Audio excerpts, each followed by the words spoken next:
Upon reluctantly answering the phone, Kim immediately started speaking rapidly without even waiting for me to greet her. Hello, I told you I'd be late tonight, right? It's not easy when you're unemployed, but have to go out in the morning under the guise of work, huh?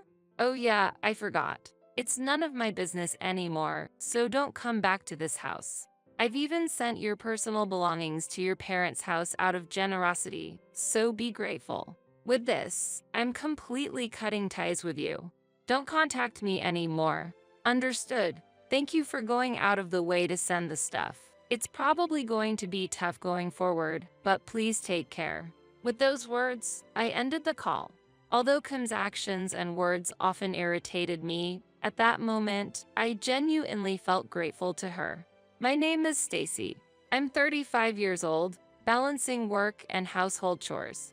Although I go to the office several times a week, I mainly work from home. Marriage led to moving in with my in-laws, living as a family of four with my husband Tom, his parents, and myself.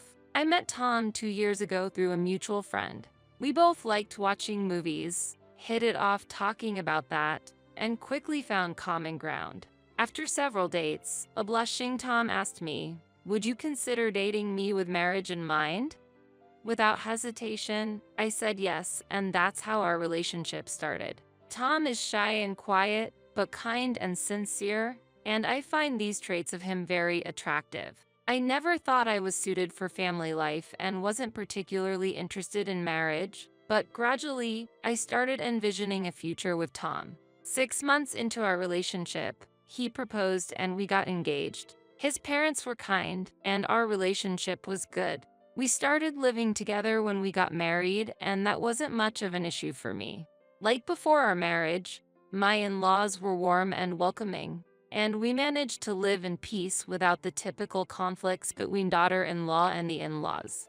My mother-in-law, understanding of my profession, would take care of the household duties during busy times without complaint. In exchange, when she was feeling unwell, I would take on the household responsibilities. My father-in-law was genuinely kind, always keeping our home filled with warmth. Although we had a very good relationship with my in-laws, one source of concern remained. Tom's sister, Kim. Kim, Tom's older sister, got married at 18 due to her twin daughter's pregnancy. Living about an hour away by train, we didn't meet often, and I didn't usually mind. But Kim's nature was somewhat spiteful.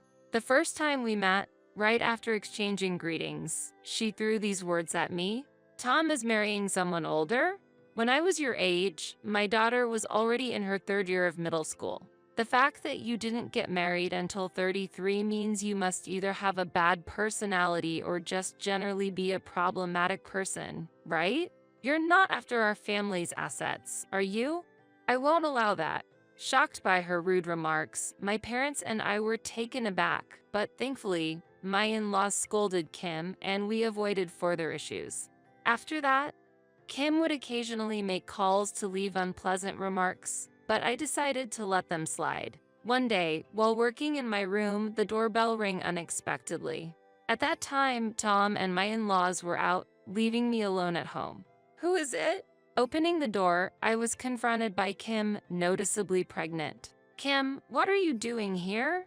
I was surprised, making my voice pitch higher. The last conversation I had with Kim was a week ago over the phone, and she hadn't mentioned her pregnancy then. She came into the house, pushing me to the side while complaining about having to wait. After preparing a drink and offering it to Kim as she relaxed in the living room, she started talking. "I've actually decided to move back to my parents' house to have the baby. So, I'll be staying here starting today. As you can see, I'm in my 7th month of pregnancy. Congratulations. But do your parents know about the pregnancy?" While I asked calmly, despite being puzzled, Kim replied as if it was nothing. "I haven't told them yet. I have my reasons. Besides, it's none of your business." She looked slightly uncomfortable, but when she saw me trying to return to work without any further probing, she snapped. "While we're at it, you're still not working, huh?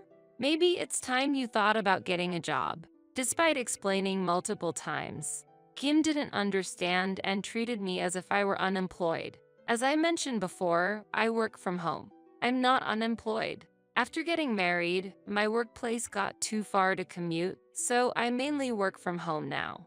There are days I'm not in the office, but I'm still busy with many tasks. As I said that, Kim smirked disdainfully and said, "Yes, yes," as if lying would do any good. "I can see right through you. You're just playing around on the computer, aren't you? The other day, you were wearing headphones and talking. Were you playing an online game? You might deceive others, but you can't fool me." Like I said, I was having a remote meeting call.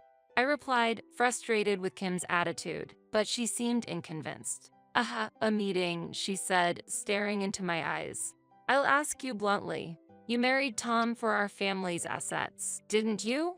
Choosing to live with someone as plain as him and even with his parents, it doesn't seem like a satisfying marriage. You couldn't endure it if you didn't have anything to benefit from. You're probably after my father's retirement funds, aren't you? But I've seen through your plans. I won't let things go your way. I will reveal the truth and get you out of this house, so be prepared." Kim seemed to misunderstand that I married Tom with an eye on the family's wealth. No matter how much I argued, she wouldn't listen. Additionally, I found out that Kim hadn't told her parents about her pregnancy. That night, when Kim suddenly returned, the in-laws were surprised and confused. However, they couldn't abandon their pregnant daughter and reluctantly welcomed her. I wasn't keen on it, but I agreed to live together out of respect for my deeply apologetic in-laws. Kim claimed to be skilled at household work as a longtime housewife, but she hardly lifted a finger, perhaps because she was depending on her parents. The bathroom, toilet, and wash basin would be a mess after her use, as if a typhoon had passed through, leaving me baffled at how she could create such chaos. When I reached my limit and asked her to maintain cleanliness, she retorted, "I'm pregnant. You're not even working. You should be the one cleaning it up." Our family's meals were usually simple, but Kim often complained about the menu, saying, "I need more nutritious food for my developing baby. This lackluster food is not nutritious enough." Although the in-laws repeatedly admonished Kim's selfishness, her attitude didn't change. I used to share household chores with my mother-in-law, but since Kim's return, she seemed visibly exhausted. Kim treated us like maids, demanding we do the chores while she acted selfishly. My mother-in-law was distressed by the situation and sometimes confided in me. I tried discussing Kim's behavior with Tom several times, but he showed no interest, saying, "That's not my problem. Handle it yourself," and didn't take it seriously at all. I thought he was kind and sincere at the beginning, but it became clear he lacked family concern. No matter the family's struggles, I couldn't expect his support or care. Dissatisfied with my husband's attitude, I kept telling myself, just a little longer, and endured patiently. 3 weeks after Kim's unexpected arrival, I had been out working since morning. There was a mountain of work that needed to be done, such as attending important meetings, checking on the work status with colleagues, and giving instructions on further tasks. After efficiently completing my morning work, I took a break at a nearby cafe. As I organized my afternoon tasks, my smartphone suddenly rang. It was a call from Kim. Upon reluctantly answering the phone, Kim immediately started speaking rapidly without even waiting for me to greet her.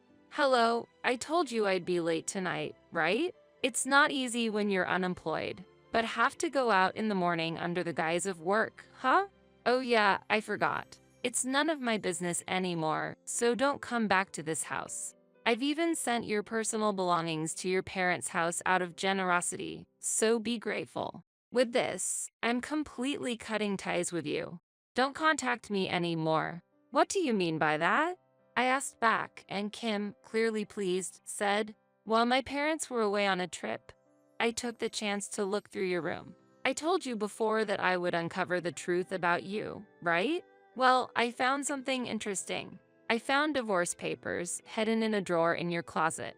Your section was already filled out, and it looks like the one that filled them out was Tom, mimicking your handwriting. Seems like he also can't stand a bum like you anymore. Interesting, no? Are you surprised?" "Well, yes. By the way, what did you do with the divorce paper?" I asked calmly, and Kim laughed loudly and replied, Of course, I filled out Tam's part and handed it in for processing. I felt sorry for my brother, and it's problematic if our valuable assets go to an unemployed person like you. Wouldn't Tom be angry about that? I asked, concerned, but Kim didn't seem worried at all. Tom must have sensed that something was fishy about you. He must have wanted to part ways and had prepared the divorce papers.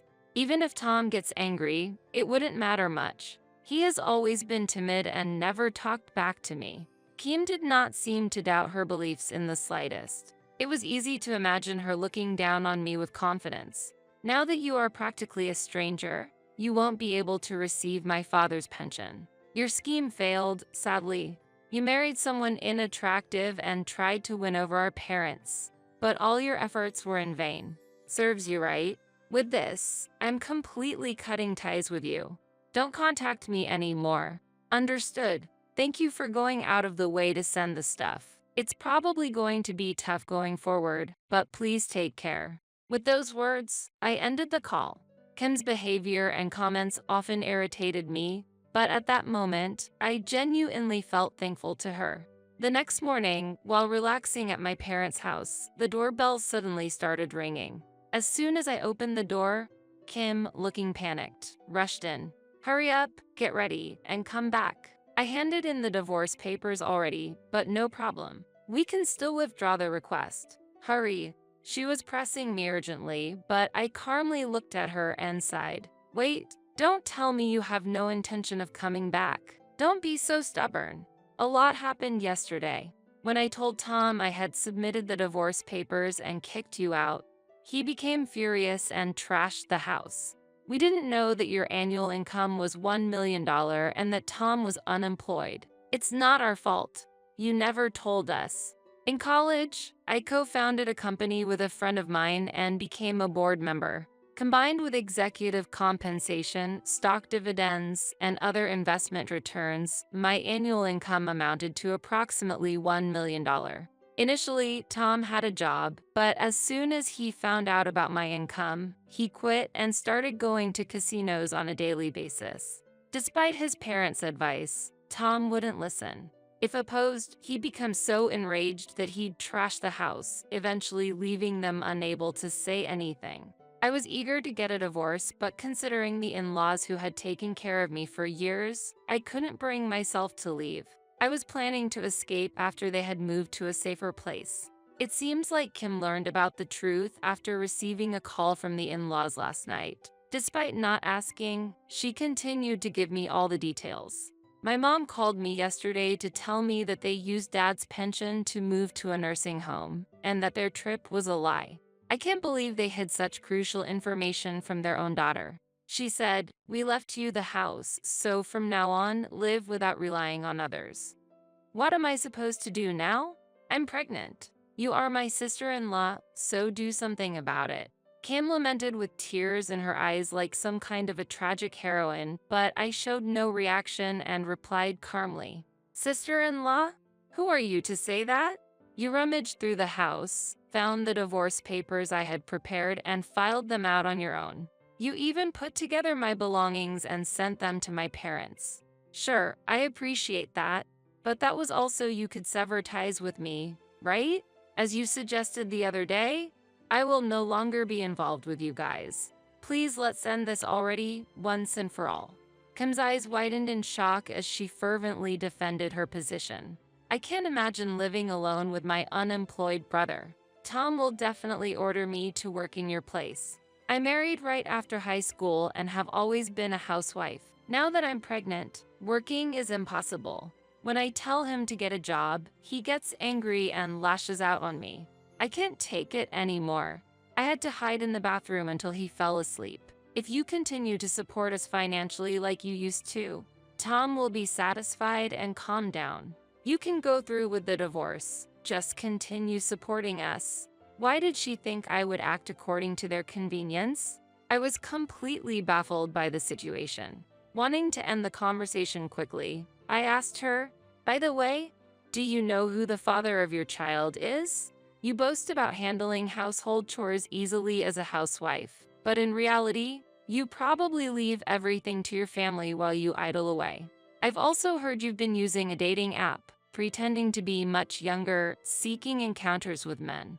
Despite having 24-year-old twin daughters, it seems you've even messed around with their friends. How can you do such things at your age? Also, you said you'd move back to your parents' house to have the baby, but what were your plans after giving birth? I heard your husband has initiated divorce? Kim was visibly shaken by my questions. How? How do you know all this? I learned about it from your mother. She said she didn't know what to do anymore. I conveyed my deep disappointment, and Kim became furious, cursing at me. You're so annoying. That's none of your business. After giving birth, I plan to stay at my parents' house. It belongs to my father, so I should have the right to live there. I never thought I'd be in this situation. If I had known you were wealthy, I would have been kinder to you. It's your fault for not telling me. You deceived me and made me suffer, so you should pay me $1 million as compensation. With your annual income, you must have plenty of savings, right? Share some with me. If you refuse, I won't let this go. Fed up with Kim's childish behavior, I took out my smartphone and said calmly, "Is that a threat? I'll call the police," prompting Kim to scream and run away. Tom, seemingly uninterested or simply finding the situation too bothersome, has not made any contact since. Locals say he recently started a part-time night job at a nearby store, but being socially awkward, he seems to be struggling. After giving birth, Kim ultimately chose to divorce her husband, who demanded alimony and child support payments from her, leaving her with a large debt. To repay the debt, she started working part-time as a cleaner. Having never had a formal job before, Kim left a tearful voice message. "Work is extremely difficult. I would love to get some support from you. The house is dirty, and pests are starting to appear. Tom offers no help at all. Please help me." However, I did not respond to her plea.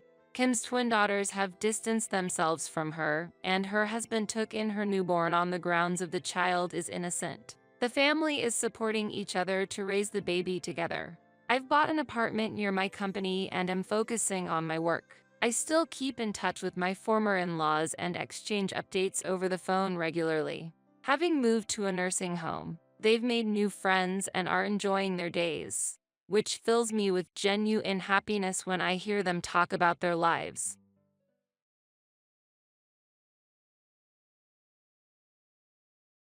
It seems my husband has been possessed by an evil spirit. This house will be given to Jenny.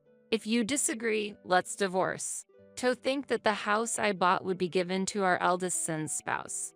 You better leave this house quickly. Ha ha. My husband sided with his daughter-in-law. I will put the house under my name.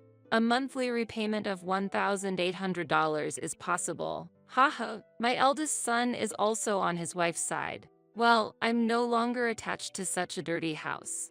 Then, as you all say, I will leave this house. You three will suffer from now on. Be on the lookout for what's about to happen. My name is Dorothy, and I am 60 years old. I hold a senior position in a leading company and have a higher status than usual. I live with my husband, Frank, who is 2 years younger than me. Last year, we renovated our house in preparation for the future. Our house was built by my father and has aged and deteriorated over the years. Therefore, we wanted to improve the living conditions to spend the coming years comfortably.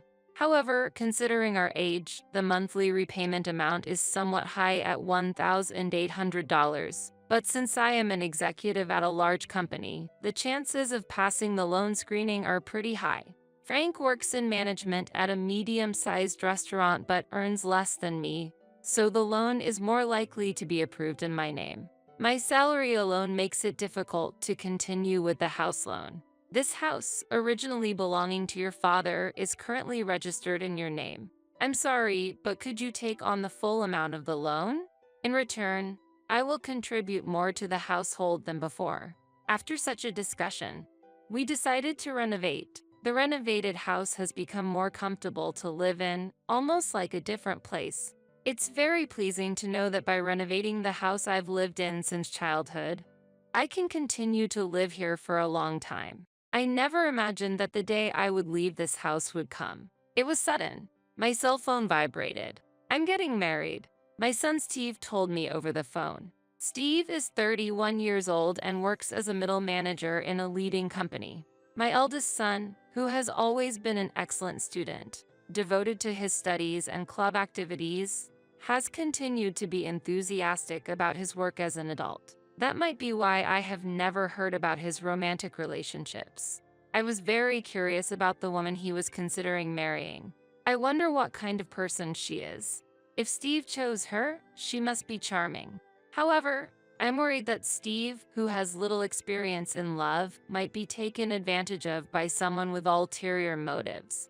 I was filled with excitement and worry about meeting the woman my son brought home for the first time. Then, the day of the first meeting arrived. A woman with brown hair and a white chiffon dress, exuding purity, came to visit. I'm Jenny, please take good care of me. She was polite and charming, making for a likable first impression. I'm honored to meet you, father and mother. She smiled, showing her sparkling white teeth. If it's her, I can entrust my son with ease.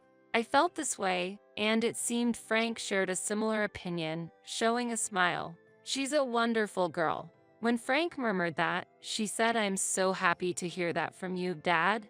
I look forward to getting along with you. Gripping Frank's hand tightly and looking back at him. What's happening?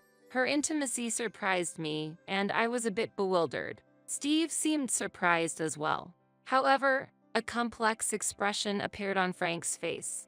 It wasn't jealousy, but it wasn't a comfortable feeling either. What are you doing? I asked, wishing for her to avoid such actions for my son's sake. She panicked. Oh, I'm sorry. I shouldn't have done this upon our first meeting. And quickly apologized, withdrawing her hand from Frank's. I'm often told that I don't understand personal space. It's not intentional, but I'm truly sorry. It seemed like it really wasn't intentional. Still, I was somewhat surprised by her actions, considering I initially had a good impression of her. However, Steve truly loved her. Yeah, Jenny might have a strange sense of personal space. Haha, but that's part of her charm. I'm not good at talking with women, but she approached me proactively. That's why we could become so close and consider marriage. I didn't expect Steve, who is usually passive towards the opposite gender, to change so much because of Jenny. Please take care of Steve. Despite various emotions, if she is a good person, everything will surely be okay. I accepted their engagement. Afterwards, things progressed swiftly, and within a few weeks, they had officially submitted their marriage registration. I wished for the best for their future happiness. One day, half a year after they got married, I'm home. When I returned from work, there were unfamiliar women's shoes at the entrance. Stepping into the living room, I found Jenny. Oh, Mother, welcome back. The table was littered with empty cans and bottles of alcohol. It seemed they were enjoying some drinks. What's this? I wondered about the two of them having a party without Steve. I happened to meet Jenny on my way back from work. We talked about wanting to get closer, so we decided to drink together. But since it was before payday and money was tight, I suggested drinking at home. Why have a party at home? It would have been ideal if Steve also joined, and we all could have had fun together. I don't want to intrude on the newlyweds, but it would have been better if we gathered at Steve and Jenny's place. I tilted my head and answered, Indeed, we could have done it at our house, but the beauty of this residence is exceptional, and our place is a bit messy right now. Jenny's speech was unclear. She was slurring her words, clearly quite drunk. Hearing her normally precise speech become lax under the influence of alcohol was unexpected. But what was the reason for enjoying the alcohol just between the two of them? Why didn't you call Steve? I found it unusual for a daughter-in-law to come to her in-law's house to drink, especially during the honeymoon phase. After seeing them together, I started to look for Steve. Steve is currently busy with work and working late into the night. Because of that, I've been feeling very lonely. Jenny said, starting to cry.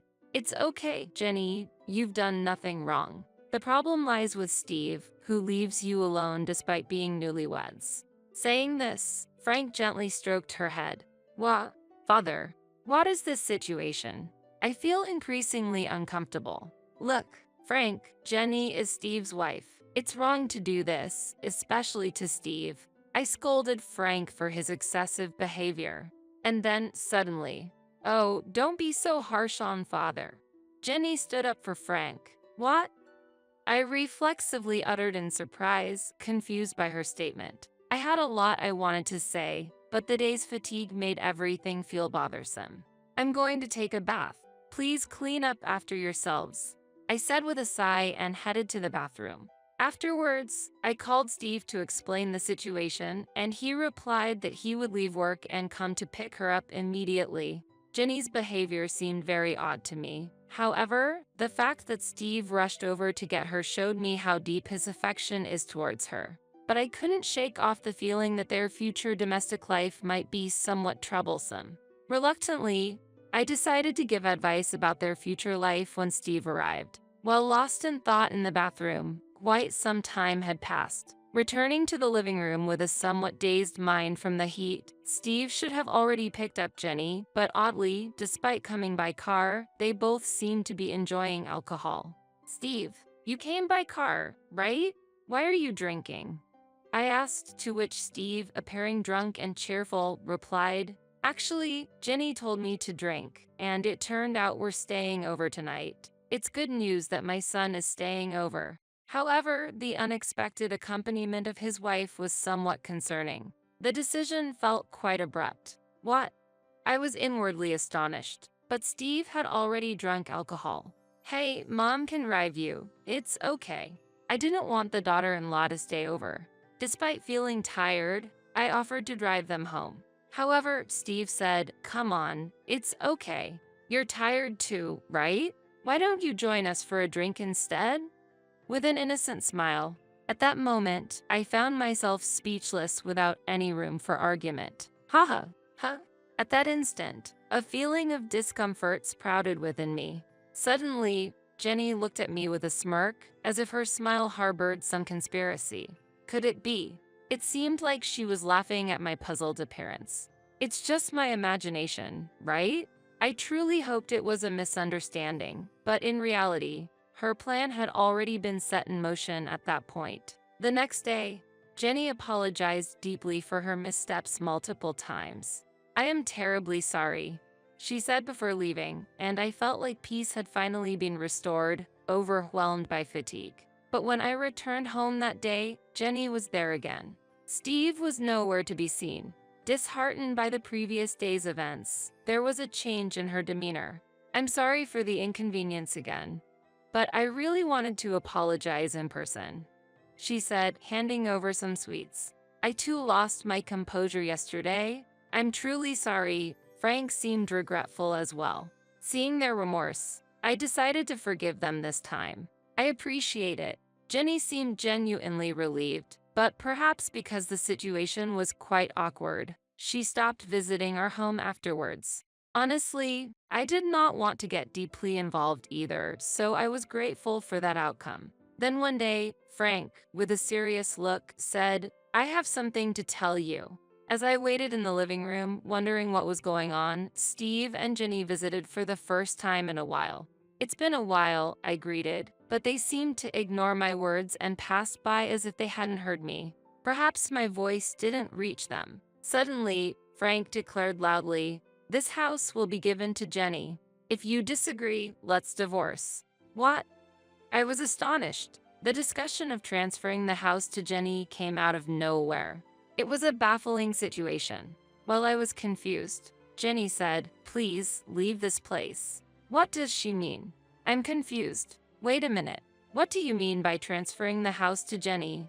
I asked, to which Frank replied, you've been making Jenny suffer, haven't you? That's unforgivable. She's such a good girl. Making her suffer. There's no such fact. However, Frank refused to listen to my argument. Shut up. I heard it from her. That's why she was crying, saying she couldn't go home. Frank continued angrily, with Jenny shedding tears. Why has it come to this? Then Steve also burst out in anger. I never thought my mother could do such a thing. You're horrible. The more I denied, the angrier they became, and Jenny's tears didn't stop. That's why we're going to divorce. Leave this house immediately. I plan to continue living here with them. I couldn't understand why I had to transfer my own house to Jenny. When I asked for the reason, because Jenny is deeply hurt. We could have sought compensation, but we thought of a better solution. Taking this valuable house from you and giving it to Jenny is the appropriate punishment for you, was the response I received, even though I didn't make her suffer. Why should I face such retaliation? It's impossible for Jenny, who quit her job after getting married, to pay a monthly loan of $1,800, I argued. Don't worry, we'll change the name to Steve. As long as Steve is working, the name change should be possible right away. However, there are restrictions on changing the name on a loan contract, so it wouldn't be that simple. In reality, changing the loan terms wouldn't be easy. I doubt the bank will allow it. When I counted, Frank said, "Don't worry, not only you, but Steve also works at a letting company. Plus, I have an acquaintance at the financial institution where you have the loan. If I talk to him, it should go smoothly." Appearing fully convinced. Yeah, a monthly repayment of $1,800? Piece of cake. Influenced by Frank's confidence, Steve also agreed. Gradually, the reality of transferring the house to them became apparent. I've said it many times, but I didn't do anything to her. There's no way I'm handing over this house. As I strongly objected, they became furious again. I was fed up with this situation. Then Jenny, who had been crying all this time, spoke up. "Mother, for the sake of us and our unborn child, please," she pleaded while caressing her belly. Unbelievable. Mom, Jenny is actually pregnant right now. If her mental state becomes unstable, it could lead to the worst-case scenario. That's why I hope you can be a bit more lenient. Steve revealed the fact of her pregnancy. Indeed, stress during pregnancy should be avoided. However, being forced to transfer my home based on unfounded accusations is unacceptable. My heart was filled with turmoil. I need some peace and quiet, I said, leaving the scene for the bedroom. Could I have unconsciously made Jenny suffer? I pondered while lying in bed when I found a strand of brown hair on the bed. What's this? Both Frank and I have black hair, so finding brown hair here is strange. Could it be Frank? My heart was disturbed. After the recent troubles, to find such a shocking discovery was overwhelming. I was getting confused. What's in the world? I cried myself to sleep. Waking up late at night, I was headed to the living room when I heard voices inside. Apparently, Steve and Jenny hadn't gone home yet. I wished I could have joined the evening drink. Someone said, "But Jenny, you're pregnant. You need to refrain," was the response. Hearing Frank and Jenny conversing joyfully, it felt like there was no space for me. My heart was heavy due to Jenny's inexplicable complaints. Standing frozen outside the living room, suddenly, an intimate sound reached my ears. "Ah, Jenny, I love you." Frank's voice. "Stop it, Frank. If Steve and Mother find out," Jenny replied. Shocked, I was disturbed by what Frank and Jenny were doing. What on earth is happening? Don't worry. Steve is completely drunk, and Dorothy has been cooped up in her room all this time. She must be asleep by now. Haha, they were discussing. Haha, maybe she's angry and hiding under the bed? How funny. Haha, they laughed together. The brown hair I found was probably Jenny's. This is very unpleasant. What were they doing on my bed where I slept? I felt sick. They intend to push me out and secretly enjoy themselves with Jenny. My house being used inappropriately like this. Fine. I'll leave this uncomfortable house behind. However, I won't forget this. I thought to myself. The next day, I appeared in front of the three as if nothing had happened. In reality, I couldn't sleep in that bed anymore, too shocked to even close my eyes. "So, you've finally decided to transfer the house?" They smiled all at once when I said, "I've decided to transfer the house." "Great. Let's go for the name change procedures. I'll easily pass the loan screening." Steve was excited. He knows nothing. Although it saddened me at the moment, I had no intention of revealing the truth to my son. He wouldn't listen to his mother since he was under his wife's thumb. At least not yet. Afterwards, Busy days of divorce proceedings and name changes followed. The name change process wasn't easy, but it was eventually completed. This house is no longer yours. Haha, Frank taunted. Hurry up and leave, old hag. Haha, Jenny whispered in my ear. I felt nothing but anger. They were the ones who were supposed to leave. I intended to make them, but not before getting back at them. Letting go of the home I had lived in since I was born was painful. Yet, I could no longer feel attached to a place associated with infidelity. I planned to use this abnormal situation to create turmoil between them. Wait and see when the time comes. A month after I left the house. I'm ready, is what I said and headed to my former home. As I pressed the doorbell, Frank responded irritably, "What do you want, stranger?" Despite it being our first encounter in a long time. I have something to discuss. Won't you let me in? I answered firmly. Why should I let you into the house? Frank stubbornly refused my entry. I have something very important to discuss, especially to Jenny. An important matter concerning Jenny? Frank's response shifted. Mentioning her name, they readily invited me inside. Using her name was the last thing I wanted. However, it was clear that Frank was heavily influenced by her, so I leveraged that. You're a stranger now. Stranger. Even though legally we're strangers after the divorce, that term felt too heartless. I was infuriated by Frank's reaction. Why are you here now? They became more guarded. I want you to see this, I said, displaying some photographs. What is this? Their surprised voices filled the room. The photos were of Frank and her on a date, captured by a detective I hired to follow them after our divorce, recording their moments together. Wait, what? This is... Steve was unsettled. So what? We're just daughter-in-law and father-in-law with a good relationship. Nothing more, right? Why would you take such meaningless photos? What do you want? They insisted they were just close. Really? Then what about this? I pulled out my smartphone and played a certain audio. I've always liked Jenny. Keep your voice down, or Steve and my mother-in-law will hear. Their voices and inappropriate sounds were recorded. What's this? On the day I discovered their relationship, I had secretly recorded their conversation. You're just misunderstanding. Frank desperately tried to explain. Misunderstanding? This is clearly a problem. Steve erupted in anger. Jenny just looked down. I pressed further. Let me ask you, whose child is in your belly, really? Steve's complexion changed. Could it be Dad's? He was lost for words. That's impossible. He always comes. Oh, she inadvertently confessed. You admitted it. You just said it. Their argument intensified and Frank and Steve got into a scuffle. Ouch. Jenny seemed to be in pain, which made them stop fighting. I seized the moment. Haven't I always said? I didn't make Jenny suffer. Did you lie to get rid of me, to convince Steve? Steve was shocked. No, I'm the worst. Why didn't I believe my mom? He blamed himself for being swayed by Jenny and doubting his mother. It's so clear now. We should talk about this. Steve raised his voice at them. Initially silent, with all this evidence, are you considering a lawsuit? Apparently, Jenny initially had genuine feelings for Steve. But upon visiting our newly renovated beautiful home before their marriage, she began to desire it. My family home was a bit run down, and I aspired for such a beautiful house. The interior was also quite lovely. She tearfully explained.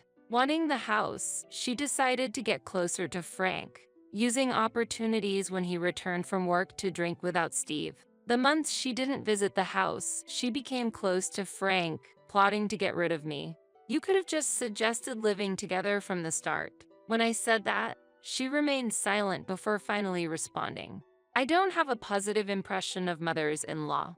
My own mother and grandmother were always fighting, and my grandmother constantly bullied my mother. So, I wanted to avoid living with my mother-in-law.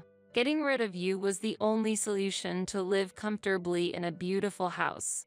If she had such an image of a mother-in-law, she wouldn't want to live together. But to go as far as taking my husband. However, how did Frank perceive this situation? I knew I was being used, but I fell for her the moment we exchanged greetings, shook hands, and she smiled at me. Despite knowing he was being used, Frank fell in love and decided to abandon me to keep her by his side. You guys are really unforgivable, Steve said as both of them looked down, tears streaming down their faces. Steve decided to get a divorce. DNA tests on the newborn confirmed Frank as the father. I won't be paying child support, he declared, demanding alimony from them. I made a similar choice. I never thought I'd be demanding alimony from my own father. I gently patted Steve's head as he sobbed. Our lives were thrown into chaos because of a foolish woman's actions. However, the life that got thrown into chaos the most was her own, which she would regret forever. My prediction was spot on. 2 years later, she chose to continue living with Frank in a de facto marital relationship, claiming it was for the child's sake, and to work and raise her child, she had to leave her newborn at daycare. Today, Grandpa, Dad came to pick you up, huh? She seemed to attract attention from other mothers at the daycare. While the children played well together, she felt lonely not being able to make any mom friends. Additionally, when she explained her divorce and relationship with Frank to her parents, they got furious, directing their anger at Frank too. Now, she is estranged from them. This was all the result of her own choices. Meanwhile, Steve lives alone in that house. I wanted to sell it, but that would be too cruel to Mom. After all, this is the house where Mom has lived all her life. I couldn't sell a house filled with such memories. He felt disgusted by the house and considered selling it but couldn't due to guilt, possibly influenced by my repeated expressions of discomfort towards the house. He arranged for house cleaning and disposed of all possessions belonging to Frank and her. Steve, acknowledging the trouble caused by her, said, "It might be because of that woman, but I've troubled you, Mom. You might not be able to forgive me, but please let's meet up sometimes. Visit the house. And let me be a good son to you from now on." And gave me trip tickets. Steve has shown deep remorse. Although I can't forgive him just yet, I'm willing to work towards restoring our relationship.